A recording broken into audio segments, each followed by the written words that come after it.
Достар, бәріне сәлем. Біздегі келесі сабақ ол фотофон қалай жасау және торттарды қалай әдемі суретке түсіру болатын.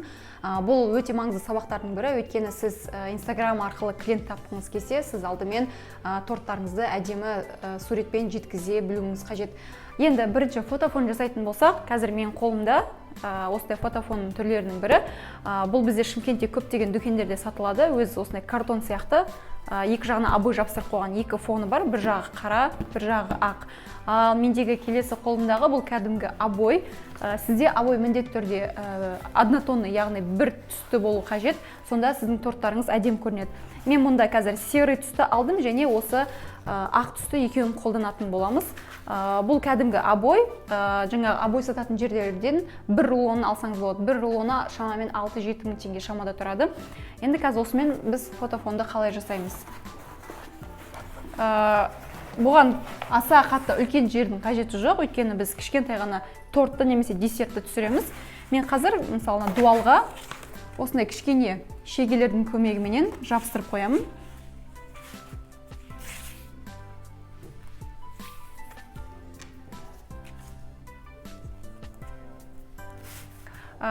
Бірінші біздің фотофонымыз осылай істесек те болады. Үсті серый, асты серый қылып. Немесе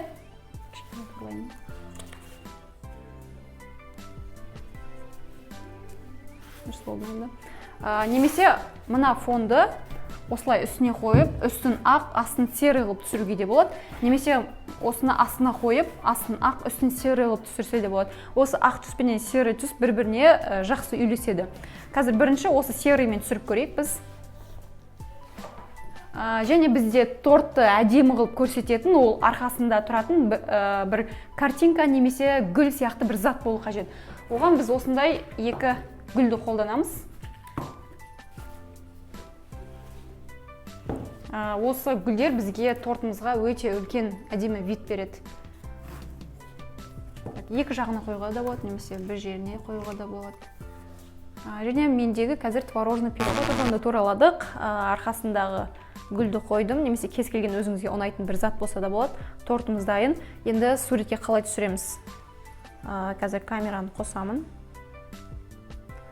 Біріншіден әртүрлі ракурс алу керек. Үстінен, жанынан, астынан деген сияқты. Қазір мен бірінші үстінен аламын. Бірінші фокусты туралап алу қажет. Осылай бір-екі кадр жасаймын. Және гүлмен кадр жасаймын.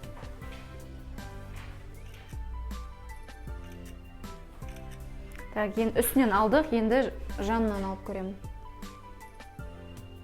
Осылай фокусын туралап аламын, торттың бетіне басамын. Арт жақтары көрінбеу қажет. Торттың үстіңгі жағынан осылай бір-екі кадр жасаймын. Астыңғы жағынан. Және тағы бір жолы бар түсірудің. Ол телефонды осылай теріс қаратып аламыз. Фокусын туралаймыз. Осылай да бір-екі кадр жасаймын.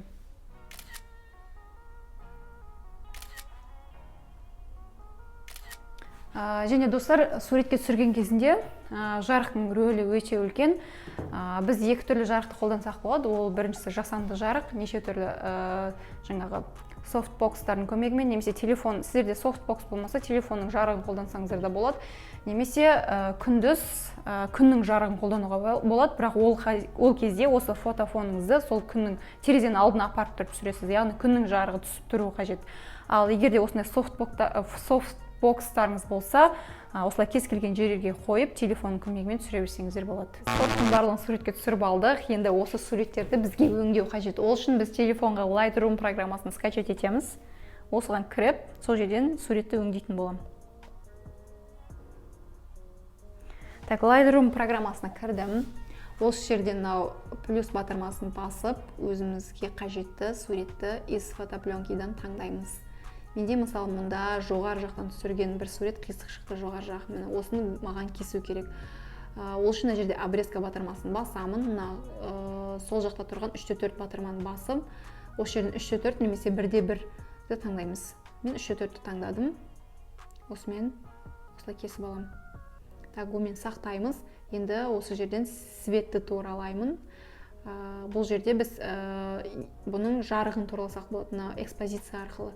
Мысалы экспозицияны плюс 27-ге қойсақ болады. Осы жерден тортымыз кішкене жарық көрінеді. Немесе контрастты турлауға болады. Плюс 5-ге немесе 8-ге қойсаңыз әдемі көрінеді. Басқа батырмаларды өзіңіз жылжытып көре бересіз. Енді келесі біз цветті басамыз. Осы жерден де торттың бетіндегі әртүрлі түстерді өңдеуге болады. Мысалы, мына жерде смеш деген батырманы басып, біз малинаның түсін өзгертсек болады. Малинаның түсі бізде қызыл болып тұр. Мына қызыл батырманы басамыз. Осы жерден насыщенность деген кнопканы жылжытсақ болады.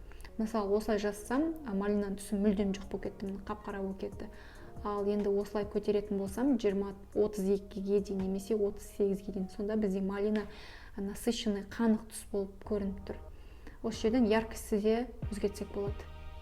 Плюс минус 6-ға қойып. Осы жерден бұны сақтаймын.